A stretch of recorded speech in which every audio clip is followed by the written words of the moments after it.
Okay creatives, so in the last tutorial we had a look at adjustment layers and how to affect adjustments on just the layer directly beneath it as well as all layers. We also had a look at how to place non-destructive adjustments on both through these adjustment panels here and this one down in the bottom right hand corner, as well as the destructive methods of going into adjustments and playing with these adjustments up in here.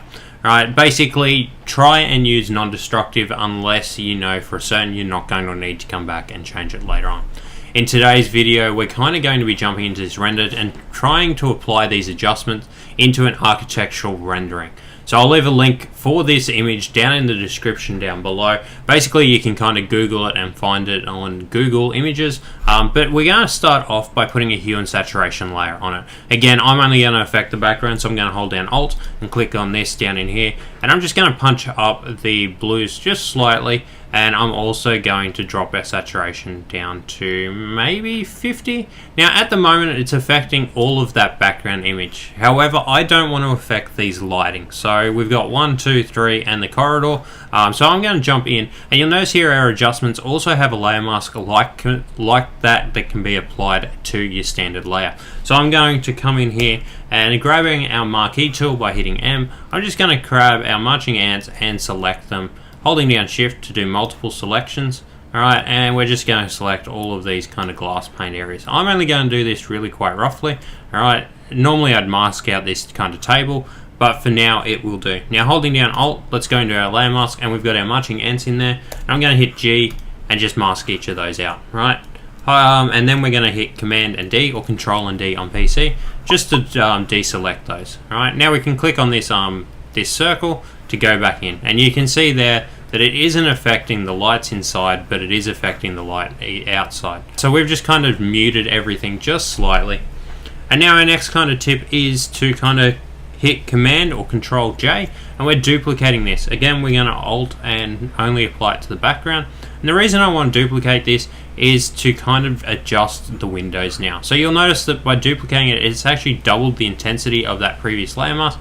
That's fine, because as we hold Alt and click in that, we're actually going to invert this selection. So now it's going to show the adjustment on these windowed areas and hide it on everything else. So again, clicking on this circle, we can come back in here and we can adjust our little bits and pieces of saturation. So I can actually up our saturation slightly and just play with these tones. So I'm just going to jump those just slightly. You notice there that there is only a minute change, right? Not too much, but on our background there is a fairly substantial change depending on the kind of look that you're after.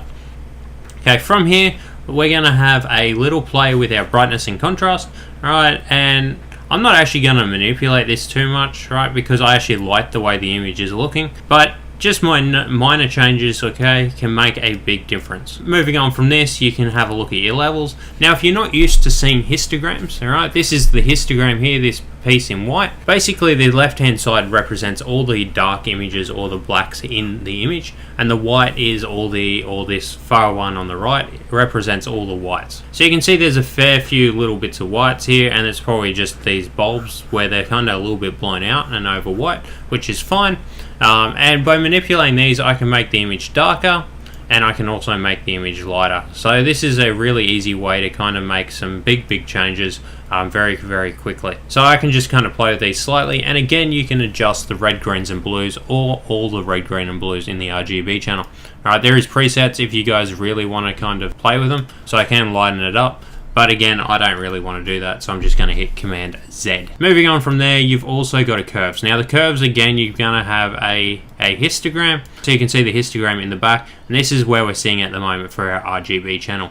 Alright, again, you've got red, greens and blues, but it's up to you guys to dictate however you want. So I'm going to drop down the whites just slightly, raise up the blacks. Alright, so that way we get a little bit more color in the background here.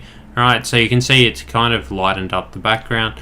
Alright, and then we might end up kind of pulling this down and in, and this one up. So you got your standard S curve. I'm not a huge fan of how that kind of looks, but for some images it works really well. So I'm actually going to turn off the curves. I'm probably going to turn off the levels a little bit. Alright, just because I think that the image to begin with actually looked pretty good. and by manipulating these I'm going to start to negatively impact the image. From here, let's jump into this photo filter, and this is the last adjustment I'm going to show you guys really quickly, and we're going to apply this to everything, so I'm not too concerned about holding down Alt and selecting it.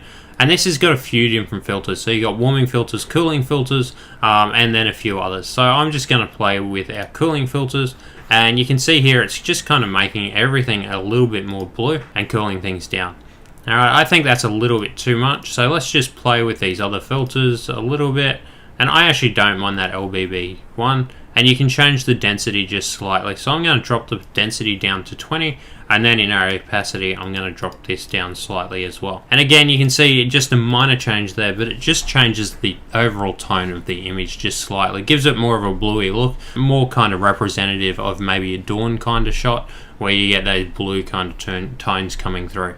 Anyway guys, I'm going to leave this tutorial right here, but just before closing, I'm just going to show you guys how those couple little adjustments we made make such a difference. So if we go back to our original shot, right, we've got more of a HDR type image, high dynamic range. We've got a whole heap of other kind of colors, and I've just kind of muted it by doing a few little steps. So definitely jump into your adjustments, have a play with them, because it's the best way to learn. Just remember to kind of keep them nice and simple. Don't make too many large adjustments with them. The minor ones are the best. And hopefully you guys got something out of this tutorial, and I will see you guys on the next section.